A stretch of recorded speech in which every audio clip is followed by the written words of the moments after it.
Namo Buddhaya, the Satasahasrika Prajnaparamita Sutram, the largest sutra on perfect wisdom, the chapter 59th, Non-Attachment. The two discriminations of the subject. The first discrimination of the subject referring to common people as being substantial entities. Śāriputra.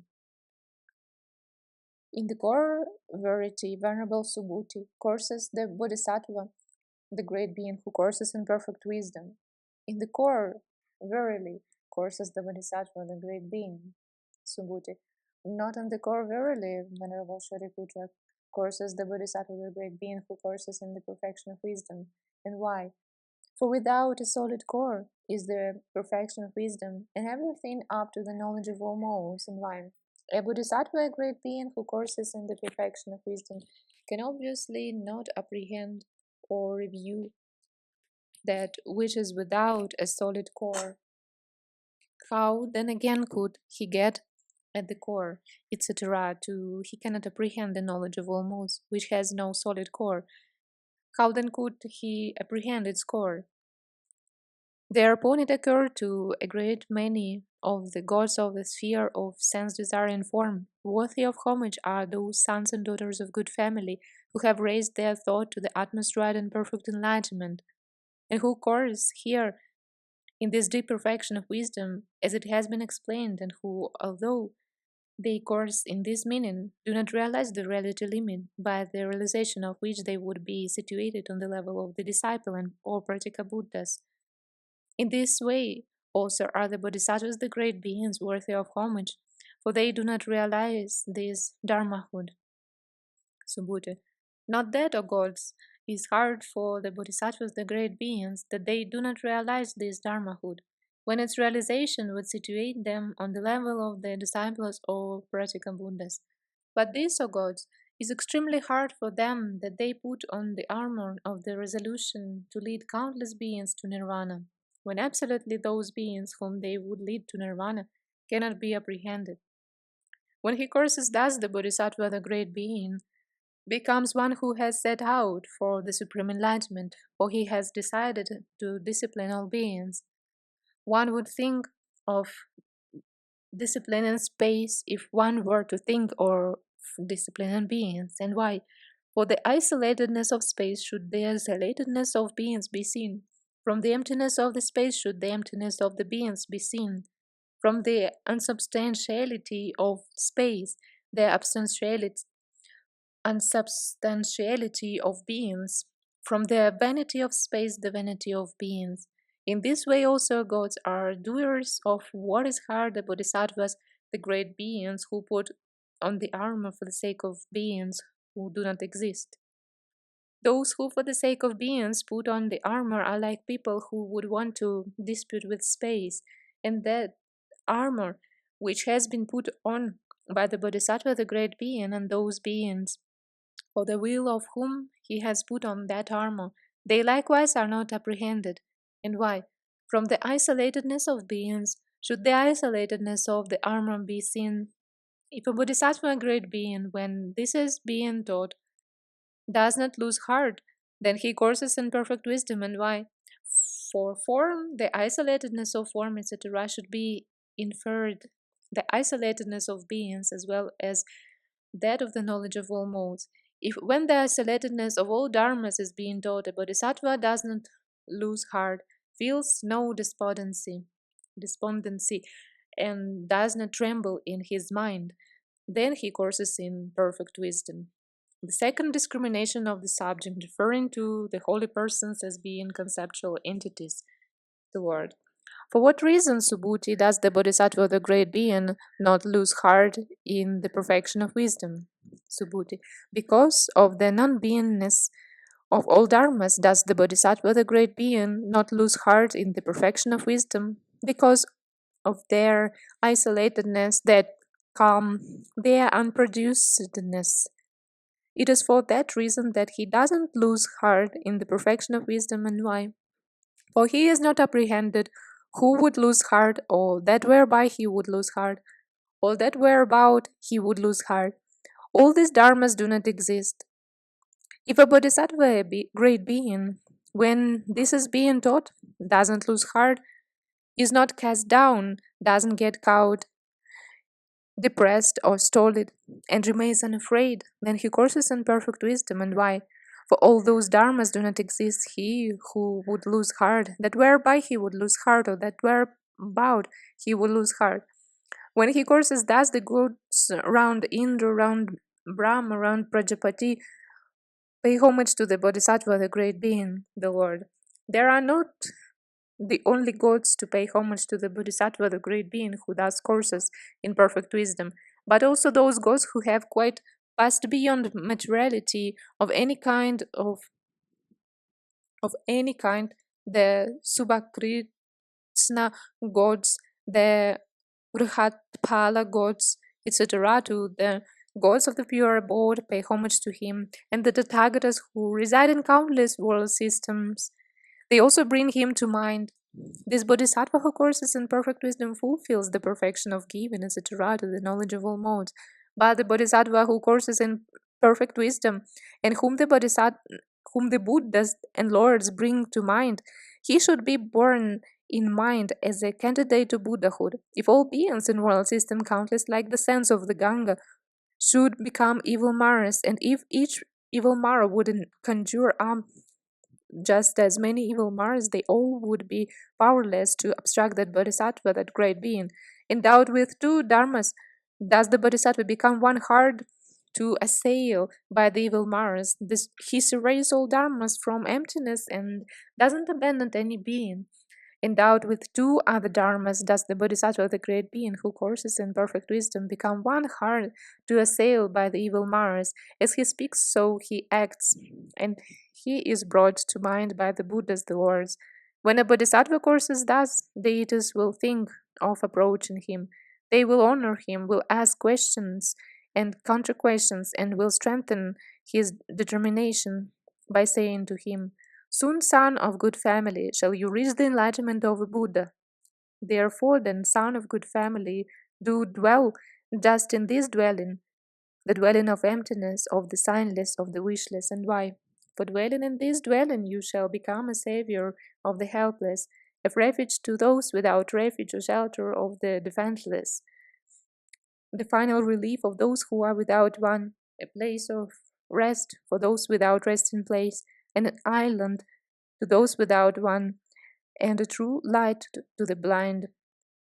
And why? Because the Buddhas and Lords who reside in countless world systems and who demonstrate Dharma surrounded by the congregation of monks, they will proclaim in the name and clan of the Bodhisattva, this great being, who dwells in this dwelling of the perfect wisdom, who courses in perfect wisdom, and who is endowed with these virtues. The virtues of the perfect wisdom demonstrate Dharma and exalt. Just as Subhuti, I just here and now proclaiming the name of the Bodhisattva Ratnaketu, the great being, demonstrate Dharma and exalt. And likewise that of the Bodhisattva Shikin, the great being, and of the Bodhisattva, the Bodhisattva's great beings who lead the holy life to Akshobhya, the Tathagata, and who are not lacking in this perfection of wisdom, of them also proclaiming the name, I demonstrate Dharma and exalt.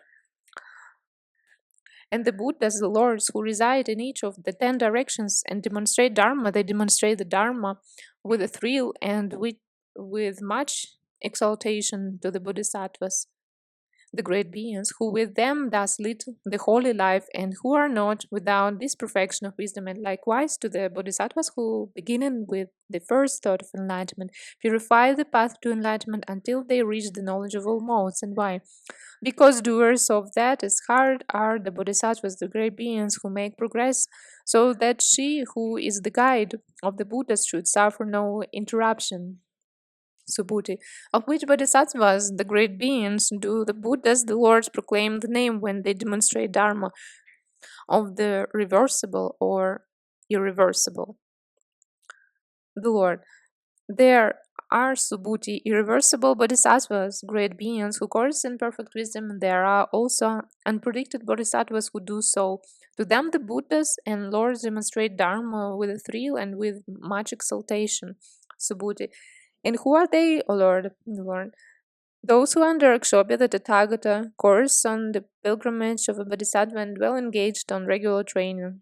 These are the irreversible Bodhisattvas, great beings, to whom the Buddhas and Lords demonstrate Dharma with a thrill and which with much exaltation. And likewise, those who course in the pilgrimage of a Bodhisattva while learning from Ratnakya to the Bodhisattva, the great being. Moreover, Subhuti, those Bodhisattvas, great beings who course in perfect wisdom and who resolutely believe in the fact of the non-genesis of all dharmas, although they have not acquired the passionate acceptance of dharmas which fail to be produced. And likewise those who, although they have not acquired the passionate acceptance of dharmas which fail to be produced, resolutely believe that all dharmas are empty, that they are calmly quiet, that they are nullities, insignificant, void, and unsubstantial. To them also the Buddhas and Lords demonstrate the Dharma with a thrill and with much exultation. But the Bodhisattvas, the great beings, to whom the Buddhas and Lords, while proclaiming their name, demonstrate Dharma and exalt, they have forsaken the level of the disciples and Pratika Buddhas, and they are predicted to the supreme enlightenment. For a Bodhisattva who courses in perfect wisdom and of whom the Buddhas and Lords proclaim the name, will stand in irreversibility and having stood therein, he will reach the knowledge of all modes. Moreover, Subhuti, the Bodhisattva, the great being, who when the deep perfection of wisdom is being taught, on hearing it will not hesitate or doubt or be stupefied, but will know. So it is as the Tathagata has taught, and will listen to it in greater detail in the presence of the Tathagata Akshobhya and of those sons of good family who belong to the Bodhisattva vehicle. The son of good family belonging to the Bodhisattva vehicle will, as one who resolutely believes in this perfection of wisdom, as taught by the Tathagata, stand in irreversibility. For even merely to hear of the perfection of wisdom achieves much for the Bodhisattvas, the great beings, how much more will be achieved by those who resolutely believe in it, who having believed will stand in thusness and progress to thusness, and who thereafter will stand firmly in the knowledge of all modes.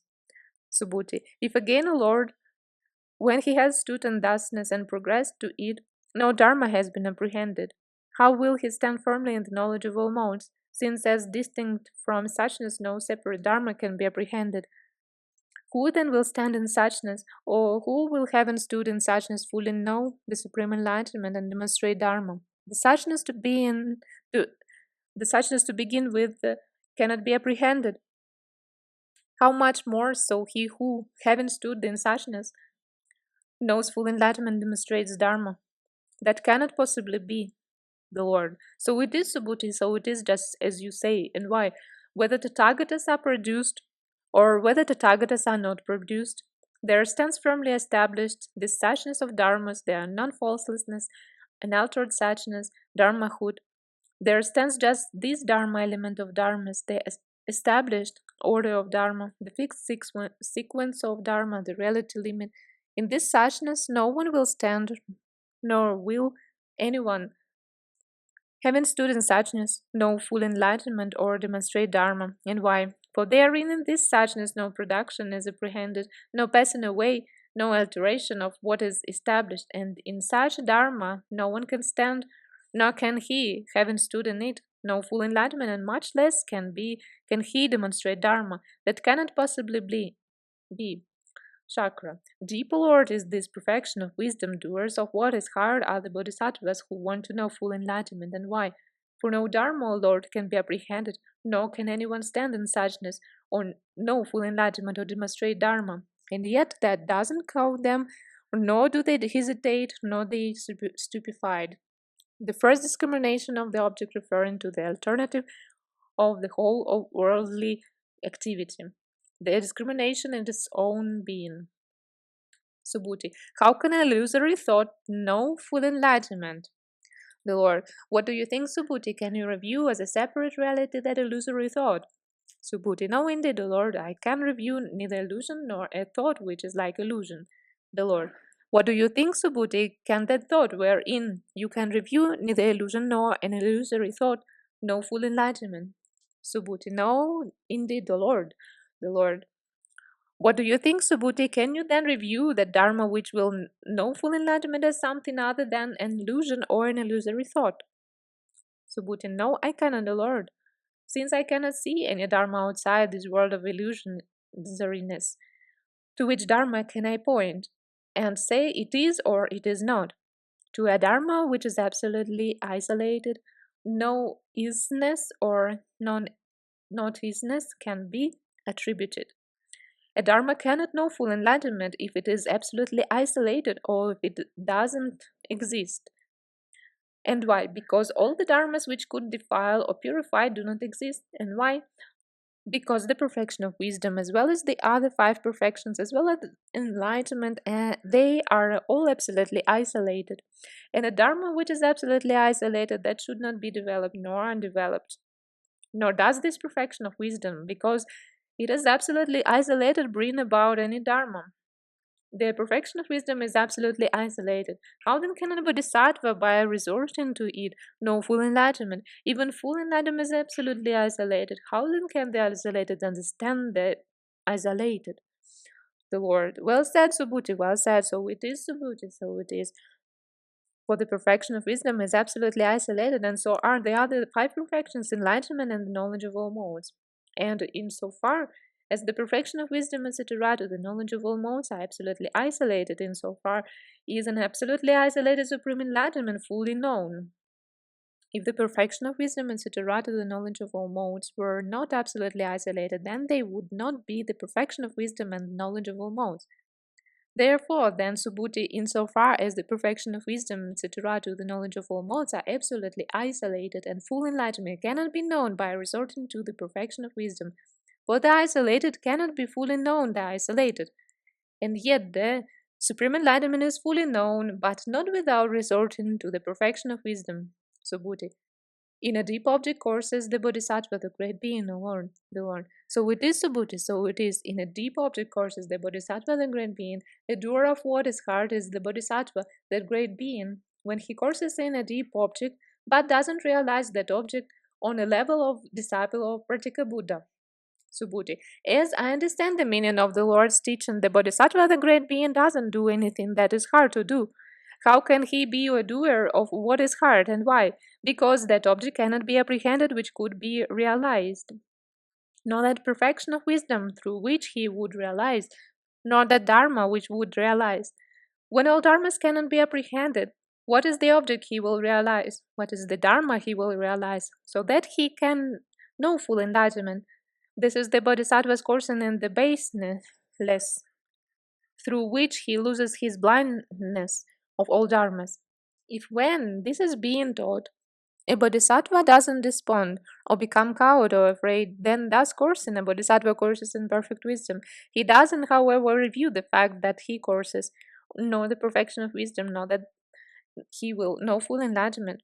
And to that bodhisattva who courses in perfect wisdom and doesn't occur, I keep away from the level of the disciples and Pratika Buddhas. I'm near to the knowledge of all modes. The discrimination of the lineage. Just, O Lord, as it doesn't occur to space, I am near this or I am far from that. And why? Because of the unbrokenness of space, its immobility, its non-discriminativeness. Thus, so it doesn't occur to the Bodhisattva, the great being who courses in perfect wisdom, the disciple level or the Pratika Buddha level is far from me, the utmost right and perfect enlightenment is near to me. And why? Because of the lack of discrimination on the part of the perfection of wisdom, the discrimination of the process which leads to full enlightenment. Thus, as it doesn't occur to an illusory man, the illusion is far from me, the conjurer is near to me. Again, this assembled crowd of people that is far from me or near to me. And why? Because of lack of discrimination on the part of the illusory man. Just so it doesn't occur to the Bodhisattva, the great being who courses in perfect wisdom. The disciple level or the Pratika Buddha level is far from me, the utmost right and perfect enlightenment is near to me. The discrimination of the object of unmistaken cognition.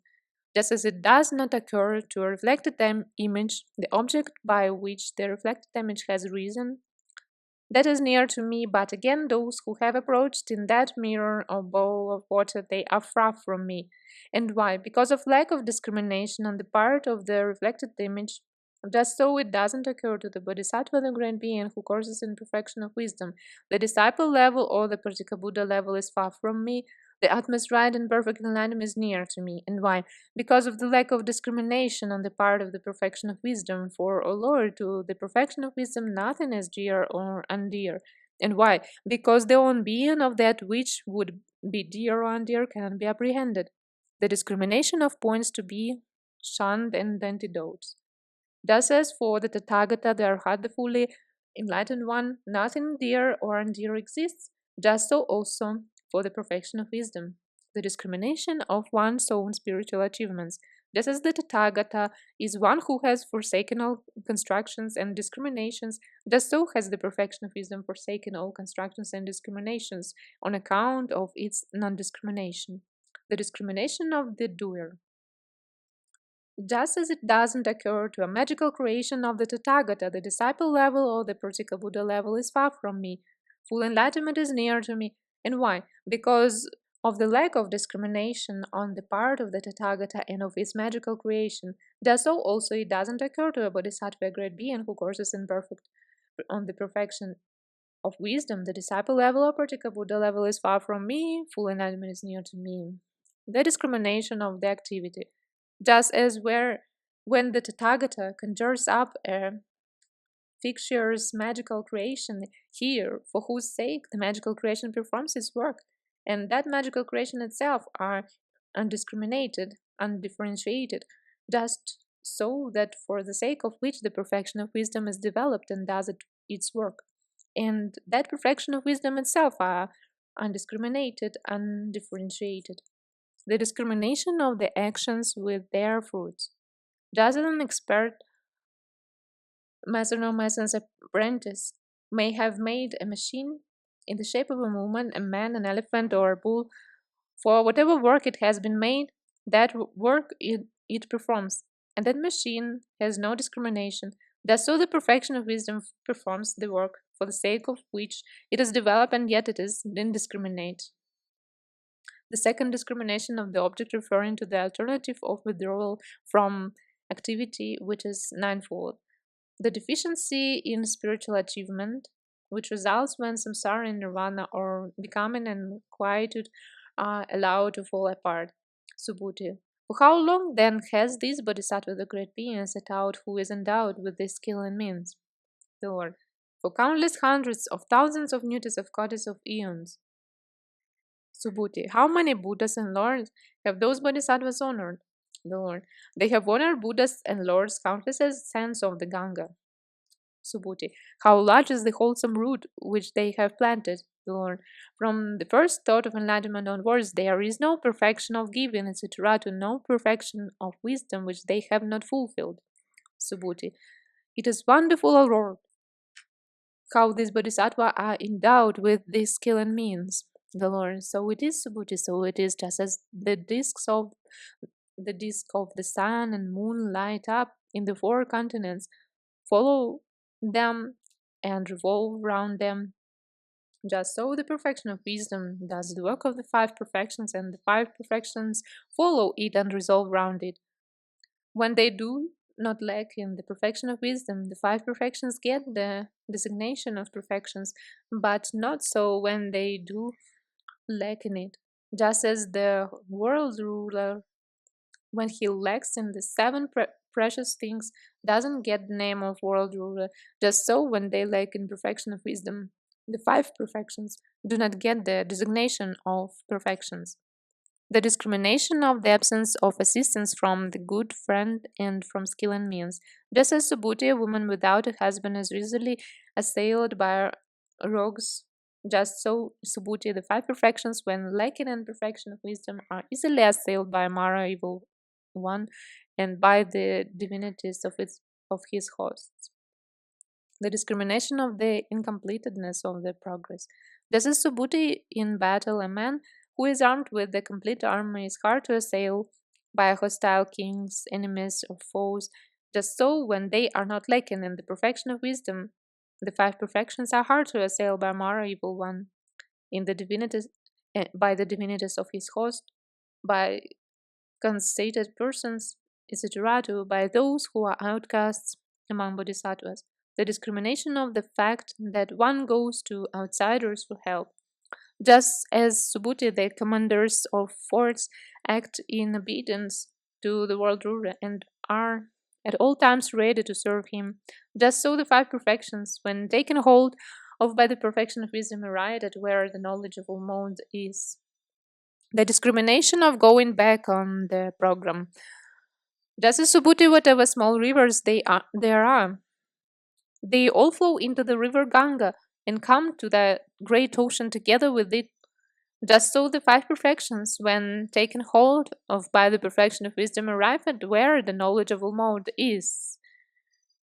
The discrimination of being content with a limited activity. The perfection of wisdom may be linked to a man's right hand, which does all his work, and 5 perfections may be linked to his left hand. The discrimination of the differentiation between various kinds of spiritual achievements. Just as all the water of the small and large rivers become of one taste once it has flows into the great ocean, just so the 5 perfections taken hold of by the perfection of wisdom enter together with it into the knowledge of all modes and get the name of perfections. The discrimination of non-cognition as to standing and setting out. Just as Subhuti, the jewel of the will, precedes the fourfold army of the world ruler and stays there. Whatever the world ruler places it for the sake of food, there he refers his army, and that jewel of the will doesn't move away from that position. Just so Subhuti, the perfection of wisdom, is the leader of these 5 perfections, and they follow it to the knowledge of all modes. Therein they will stand, and having stood therein, they will not move away from that position. The discrimination of going forth only afterwards. Just as the jewel of the will, that of the general, the householder, the wife, the gem, the elephant, and the horse precede the fourfold army of a world ruler. Just so the perfection of wisdom precedes these 5 perfections and stands still where the knowledge of all modes is. And yet it doesn't occur to the perfection of wisdom. May the perfection of giving follow me, etc. May the perfection of meditation follow me. Nor does it occur to the perfection of giving. I will follow the perfection of wisdom, and so for the other perfections. And why? Because this is their own being, that they are incapable of doing anything, empty in their own being. Vanity is a mere mirage. Subhuti, if all ordered dharmas are empty of own being, how then does the Bodhisattva person in the perfection of giving, etc., in the perfection of wisdom awake the full enlightenment, the Lord? Here it occurs to the Bodhisattva who courses in the 6 perfections, a perverted thought surely in this fabrication of the world. Without skill and means, it cannot possibly be set free from birth and death. For the sake of these beings, I should course in the perfection of wisdom, given, etc. In the perfection of wisdom, for the sake of these beings, he renounces his inward and outward possessions, but things. Not anything have I renounced. And why? Because he knows that possession to be empty of own being. When he considers thus, the Bodhisattva fulfills the perfection of giving. He also, for the sake of these beings, gives no occasion to immorality. And why? For he thinks to himself that would be not be seemly for me that I, who have set out for full enlightenment, should take life, etc., to have false views, or should strive after sense objects, or the condition of a god or Brahma, or the level of a disciple of Pratyeka Buddha. When he considers thus, the Bodhisattva courses in the perfection of morality. For the sake of those beings, he also does not become angry in his mind when abused and reviled with sharp and harsh words, nor does he feel hatred when struck with blows from clods, sticks, swords, or stones, or when his body is broken or cut limb from limb. And why? Because all that he regards as no more than an equal. He regards form as a mass of foam, etc. To consciousness is like an illusion. When he considers that the Bodhisattva courses in the perfection of passions, for the sake of just those beings, he never while in his way to full enlightenment produces a lazy thought, but diligently he searches for all that is wholesome. And why? Because he thinks to himself, the lazy can neither work the will of beings nor know full enlightenment. When he considers thus the Bodhisattva, the great being, courses in the perfection of vigor, for the sake of those beings, he never, while on his way to full enlightenment, has distracted thoughts. When he considers thus the Bodhisattva, the great being, courses in the perfection of meditation, for the sake of those beings, he also, while on his way to full enlightenment, never again becomes lacking in wisdom. And why? For he knows that he could not mature beings except by entering into the perfection of wisdom, and that therefore he should not produce even one single stupid thought. It is done in Bodhisattva, the great being, just for the sake of all beings, courses in the perfection of wisdom, Subhuti. If there is no difference between the perfections, how it is that the perfection of wisdom has been called the foremost of the five perfections, the principal, the best, the choicest, the most excellent, the most sublime, the highest, the utmost, the unequaled, the Lord. So it is Subhuti, so it is. There is no difference at all between the perfections, but if there were no perfect wisdom, then these five perfections would not get the designation of perfections. For it is thanks to the perfection of wisdom that they get this designation. Thus, as Subhuti, various kinds of bodies, when they have approached Sumera, the king of mountains, become of one color. Just so, Subhuti, thanks to the perfection of wisdom, these five perfections get the designation of perfections. And when they have entered into the knowledge of almost, they become of one color, of the color of perfect wisdom, and no more discriminations between them is conceived, so that one could say, there is the perfection of giving, etc. This is the perfection of wisdom. And why? Because they have no own being. For that reason, no distinction between them is conceived. Subhuti, if a lord of any Dharma which is modeled on all objective entity, no distinction or difference is conceived. How is it that the perfection of wisdom has been declared to be among the perfection of the form as the principle, etc., to the unequaled? The Lord. So it is Subhuti. So it is. No designation or difference is conceived of any Dharma which is modeled on an objective entity, but it is in order to free beings from the round of birth and death that through agreed symbols and worldly conventions the perfection of giving, etc., to the perfection of wisdom has been conceived. But all those beings are not born, do not die, have not deceased, are not reborn, are not beings. From the non-beingness of beings should the non-beingness of all dharmas be known. But this method, the perfection of wisdom, has been declared to be among the perfections the foremost, etc., to the unequaled. As Subhuti among the women of Jambudvipa, however many there may be, one may be called the most precious. Just so the perfection of wisdom has been declared among the perfections to be the foremost, etc., to the unequaled. Subhuti. What is here the intent in declaring the perfection of wisdom to be the foremost, etc.? The Lord, because this perfection of wisdom, having taken hold of all wholesome dharmas, will stand in the knowledge of all modes by way of not taking a stand there. The first discrimination of the subject, referring to the common people as being substantial entities, which is ninefold. With regard to taking hold of and liberation, Subhuti, does not the perfection of wisdom take hold of any dharma, or does it release one? The Lord. No, it doesn't. And why? Because all these dharmas are neither seized nor released. Subhuti. Which all dharmas does the perfection of wisdom neither seize nor release? The Lord. Form, etc., to enlightenment. The discrimination of attention. Subhuti. How does form, etc., to the knowledge of almost become something that has not been taken hold of? The Lord. Through the non-attention to form, etc., through the non-attention to the knowledge of almost, enlightenment becomes something that has not been taken hold of. It is that form, etc., to enlightenment becomes something that has not been taken hold of. Subhuti. If a Lord one should not attend to form, etc., how then with form, etc., being unattended, do the wholesome roots grow? And how, when they do not grow, are the six perfections fulfilled? And how, without the six perfections being fulfilled, can the knowledge of all modes be reached? The Lord. When the Bodhisattva doesn't attend to form, etc., to enlightenment, then his wholesome roots will grow, the six perfections be fulfilled, in the knowledge of all modes be reached, and why? After he has not attended to form, etc., to enlightenment, he will know full enlightenment, the discrimination of the non-adherence to that which belongs to the triple world. Subhuti. That is the reason why, not having attended to form, etc., to enlightenment, he will reach the knowledge of all modes, the Lord. Because through his non-attention, he doesn't cling to the world of sense desire, the world of form, or the formless world.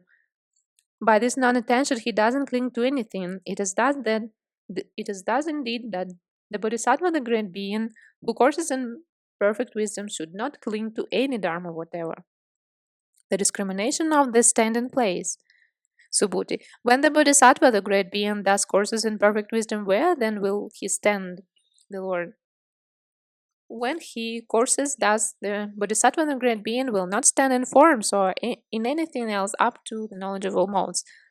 The discrimination of settling down and the discrimination between existence and non-existence Subhuti. For what reason does he not stand even in the knowledge of all modes, the Lord? Because of his not settling down anywhere, does he not stand anywhere? And why? Because he doesn't review all the dharmas in which he might settle down or abide. It is that the Bodhisattva, the great being, courses in perfect wisdom by way of not settling down, by way of not taking his stand anywhere. The discrimination between objective and nominal entities. But if it occurs to the Bodhisattva and the great being that he who courses thus, who develops thus, he courses in perfect wisdom, he develops perfect wisdom. I course in perfect wisdom, I develop perfect wisdom. If he perceives thus, then he moves away from the perfect wisdom. He gets far away from the perfection of wisdom and from the other perfections, etc., to from the knowledge of all modes. And why?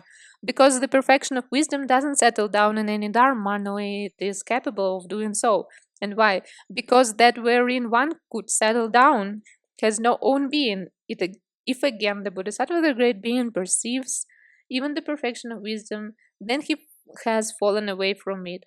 When he falls away from the perfection of wisdom, then he falls away from all dharmas. If it occurs to him, the perfection of wisdom takes hold of the five perfections, etc., of the knowledge of all modes. Then the Bodhisattva, the great being, has fallen away from the perfection of wisdom. But someone who has failed in the perfection of wisdom is not able to know full enlightenment.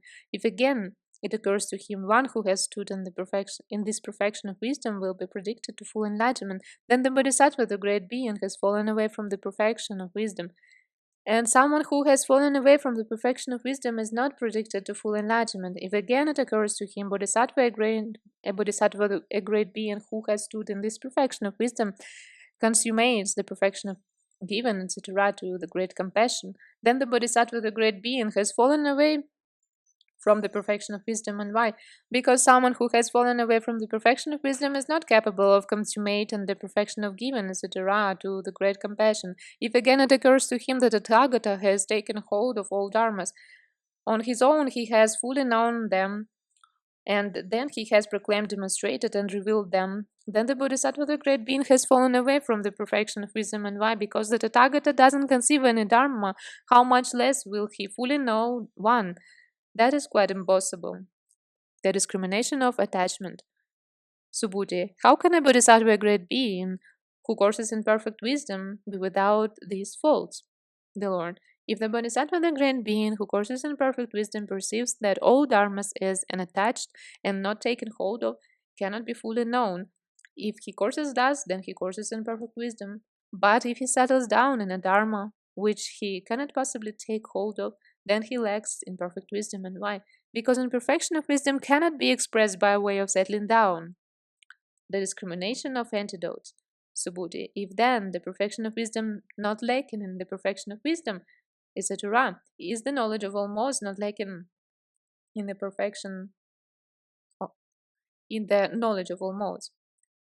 Is the knowledge of all modes not lacking in the knowledge of all modes? If that were so, the discrimination of the impairment of the ability to go wherever one wishes to go.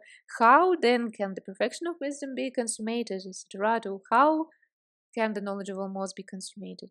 Lord, here the Bodhisattva, the great being who courses in perfect wisdom, doesn't settle down in form. In this is form, or his is this form, and so for everything up to the knowledge of all modes, he doesn't settle down and form, etc., to the knowledge of all modes by way of permanence or impermanence, is or ill, self or not self, come or not come, empty or not empty, sign or signless, wish or wishless, isolated or not isolated. And why? Because the Dharma, which has no own being, cannot aspire for permanence or impermanence, etc., to for isolatedness or non-isolatedness. An own being which is empty of own being is incapable of consummation. This Bodhisattva, this great being, again will, when he courses thus in this perfection of wisdom, etc., to the perfection of giving, stand in the knowledge of all modes, just as Subhuti, the fourfold army of the world ruler, goes just there, the world ruler goes just so, Subhuti, wherever the perfection of wisdom may go, there these five perfections go likewise, and where the knowledge of all modes is, there they come to a stand. The second discrimination of the subject, referring to the holy persons as being conceptual entities, which is ninefold. The discrimination of not going forth according to the program. Just as a charioteer, having mounted on a chariot drawn by 4 horses, goes along on the right road, just so the perfection of wisdom acts as a charioteer for these 5 perfections, and by the right road it arrives where the knowledge of all modes is. The discriminations of the cognition of what is the path and what is not the path, Subhuti. What is the Bodhisattvas, the great beings, the path, and what is not the path, the Lord? The paths of the disciples and Pratyeka Buddhas are not the paths of the Bodhisattvas, the great beings, but the path to the knowledge of all modes is the path of the Bodhisattvas, of the great beings. These are both the paths and the no path of the Bodhisattva, the great beings. The discrimination between production and stopping, Subhuti. For a great performance has this perfection of wisdom of the Bodhisattvas, the great beings, been set up, for it guides to this is the path, this is not the path, Lord. So it is, Subhuti, so it is for a great performance on the part of the Bodhisattvas, the great beings, has the perfection of wisdom been set up, since she shows up the path and the no path. For an immeasurable and incalculable performance has the perfection of wisdom of the Bodhisattvas, the great beings, been set up. But although the perfection of wisdom lends luster to the performance, it doesn't take hold of form, etc., to consciousness, nor has it been set up for the sake of taking hold of discipleship or Pratyeka Buddhahood. But on the contrary, his perfection of wisdom is the leader of the Bodhisattvas, the great beings, to full enlightenment. She doesn't lead to the level of the disciples or Pratyeka Buddhas, but to the acquisition of the knowledge of all modes. It is thus that this perfection of wisdom neither produces nor stops any Dharma, if the fixed nature of Dharma is made into the standard, Subhuti. If the perfection of wisdom neither produces nor stops any Dharma, how then should the Bodhisattva, the great being who courses in perfect wisdom, give gifts, how guard morality, etc., to how develop wisdom, the Lord? After he has made the knowledge of all modes into his objective support, he should give gifts, having made these wholesome rules common to all beings. He should dedicate them to supreme enlightenment. Then the 6 perfections go in him to their full development, and so does the knowledge of all modes. A Bodhisattva, a great being who is not lacking in the 6 perfections, is also not lacking in the knowledge of all modes. A Bodhisattva, a great being who wants to know full enlightenment, should therefore train in the 6 perfections. When he courses in the 6 perfections, then the Bodhisattva, the great being, having fulfilled all the wholesome rules, will reach the knowledge of all modes. Therefore, then should the Bodhisattva, the great being, make efforts about the 6 perfections. The discriminations between conjunction samyoga and disjunction visamyoga. Subhuti. How should the Bodhisattva, the great being, make efforts yoga about the 6 perfections? Lord. Here the Bodhisattva, the great being, should contemplate thus. form, etc., is neither conjoined nor disjoined. It is thus that the Bodhisattva, the great being, should make efforts about the six perfections, the discriminations of the standing on form, etc. Moreover, the Bodhisattva, the great being, should make efforts in the sense, I will not stand in form, etc. And why? Because form, etc. is not established anywhere. It is thus, by not taking his stand anywhere, that the Bodhisattva, the great being, should know full enlightenment, the discrimination of the laws of the lineage. It is just as if a man would want to eat mangoes or breadfruits. First of all, he must plant mangoes or breadfruits. Having planted them, he must in due season and at regular times water them and carefully look after them. As they gradually grow branches and boughs, his fruits will get ready and obtain the full complement of conditions, and he will be able to eat those mangoes and breadfruits. Thus, so the Bodhisattva, the great being, who wants to know full enlightenment, should, after he has trained in the six perfections, help beings with gifts, with morality, passions, vigor, trance, and wisdom, and should liberate them from the round of birth and death, the discrimination of the absence of striving. Therefore, then, the Bodhisattva, a great being, who wants to gain a state where he cannot be led astray by others, to purify the Buddha field, to sit on the terrace of enlightenment, and to turn the wheel of Dharma, should train in the six perfections. Subhuti. You say that he should, through perfect wisdom, train in the perfect wisdom. The Lord, so I do. I say also that he should train in perfect wisdom if he wants to gain the development of serenity over all dharmas, the discrimination with regard to the absence of a cause. And why? Because this perfection of wisdom, through which one gains the stage of the serenity of all dharmas, is the door to all dharmas. Just as Subhuti, the great ocean, is the door of all rivers, so is the perfection of wisdom the door to all dharmas. Whether persons belong to the vehicle of the disciples, or to that of the particular Buddhas, or to that of the Bodhisattvas, they all should train in just this perfection of wisdom. Therefore, then the Bodhisattva, the great being, should train in the six perfections, etc., to the knowledge of all modes. The discrimination of the apprehension of hostile dharmas. Just as a teacher of archery, Subhuti, when he has found a suitable bow, cannot be overpowered by his enemies or foes. Just so the Bodhisattva, the great being, when he courses in perfect wisdom, cannot be overpowered by Mara or the divinities of his host.